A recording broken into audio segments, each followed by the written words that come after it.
Apa kesudahan nyawa politik Tun Mahathir Mohamad? Nampaknya nyawa Tun Mahathir Mohamad semakin di hujung tanduk dan dalam kritikal yang paling besar. Tidak pernah dia alami seperti keadaan sekarang ini yang menggemparkan seluruh keluarganya. Ini berlaku selepas dikecewakan PH dan Perikatan Nasional. Persoalan besar hari ini ialah selepas dikecewakan PH dan PN, apa kata Mahathir cari UMNO pula untuk bekerja sama? Ini satu cadangan yang dilontarkan melalui sabudin.com.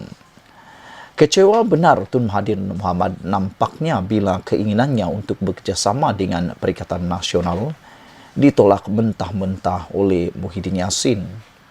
Sedangkan Tun Mahathir dipetik sebagai berkata, beliau sanggup melupakan perbuatan khianat Mahyadin terhadapnya bagi membolehkan GTA dan PN bekerjasama menghadapi PRU 15 akan datang.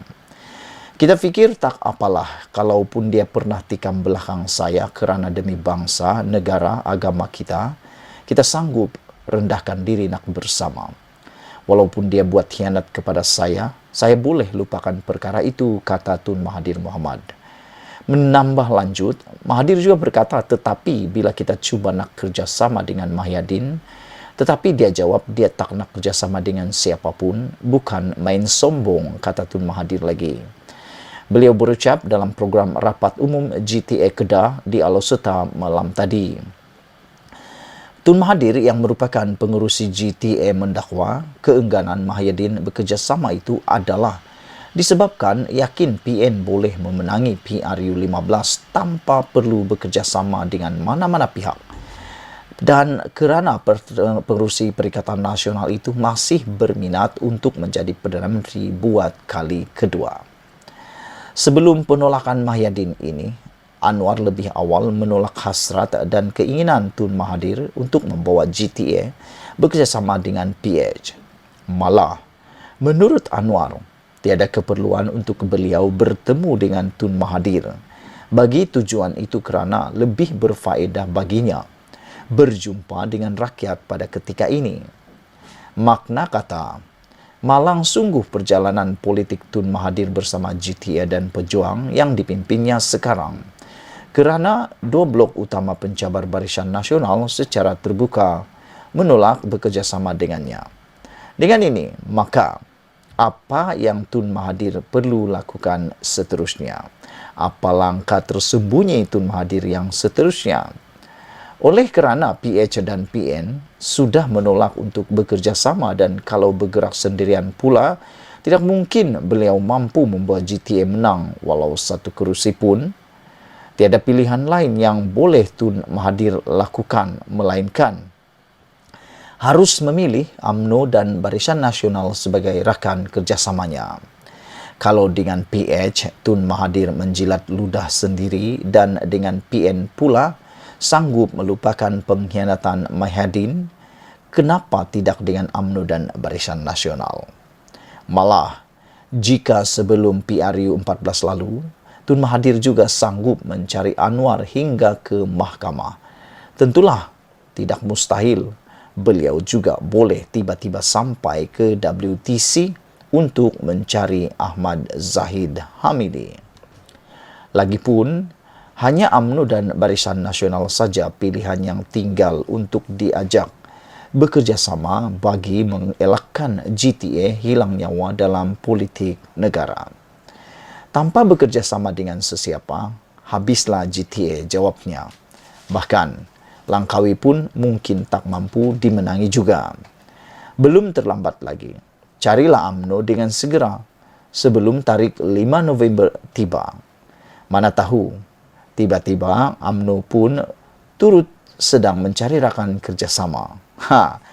Persoalan petang ini ialah kalau betul Mahathir Mohamad nak bekerja sama dengan UMNO BN, adakah Zahid Hamidi yang merupakan pengerusi Barisan Nasional dan Presiden UMNO sanggup menerima Mahathir sebagai rakan kerjasamanya dalam PRU 15 ini?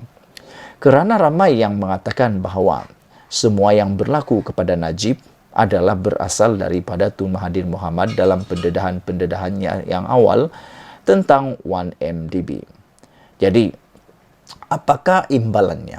Adakah kalau Tun Mahathir Mohamad mahu bekerjasama dengan UMNO, apakah pula syarat yang akan dikenakan oleh UMNO Barisan Nasional? Adakah antara syaratnya ialah supaya Najib dapat diampuni dengan segera? Atau adakah untuk melepaskan pula kluster-kluster mahkamah yang lain? Aku fikir UMNO mungkin akan menolak Tun Mahathir Mohamad kerana seperti dalam rencana yang semalam juga, kehadiran GTA, khususnya Tun Mahathir juga, dalam satu-satu gabungan parti politik yang terkini tidak akan membawa apa-apa nilai tambah kepada gabungan tersebut. Maknanya, walaupun Tun Mahathir mengikuti gabungan itu, belum tentu mereka akan mendapat faedahnya. Boleh membawa kemenangan, boleh mempengaruhi kemenangan, boleh mempengaruhi pengundi. Bahkan mungkin juga, siapa sangka mungkin kehadiran GTA dan Tun Mahathir di dalam parti gabungan tersebut mungkin akan menyebabkan menjadi liability pula kepada parti tersebut. Selain itu, dengan kehadiran GTA juga besar kemungkinan akan berlaku pertembungan sesama sendiri. Inilah yang cuba dielakkan sebenarnya apabila bergabung dengan GTA. Kerana dengan adanya GTA, parti-parti yang bekerja sama dengan mereka atau GTA terpaksa pula untuk mengorbankan kerusi-kerusi yang mereka boleh tandingi bagi memberi laluan kepada GTA atau Tun Mahathir Mohamad. Itulah sebabnya aku fikir tidak akan ada parti yang menerima GTA sehingga pada penamaan calon ini. Memandangkan seperti yang aku kata tadi, tidak ada nilai tambah yang boleh dibawa oleh Tun Mahathir di dalam mana-mana gabungan pada PRU kali ini. Bahkan silap sikit, Tun Mahathir boleh menjadi liability kepada parti gabungan tersebut. Seperti dalam rencana sebentar tadi yang aku bacakan, silap sikit, kerusi satu pun tidak akan dimenangi oleh GTA. Bahkan, kerusi Parlimen Langkawi yang telah dimenangi oleh Tun Mahathir sejak begitu lama dahulu, mungkin juga akan kalah pada PRU kali ini, memandangkan rakyat sudah menganggap Tun Mahathir tidak relevan lagi dalam dunia politik Malaysia, selain daripada usianya yang sudah terlalu tua. Bagaimana lagi mau berkhidmat sekiranya terlalu tua dan sudah lemah fizikalnya. Itu dia saudara-saudara, sanggupkah Tun Mahathir mencari UMNO untuk bekerjasama? Dan sanggupkah Zahid bekerjasama dengan Tun Mahathir? Tinggalkan komen Anda, tekan butang subscribe, kita jumpa lagi.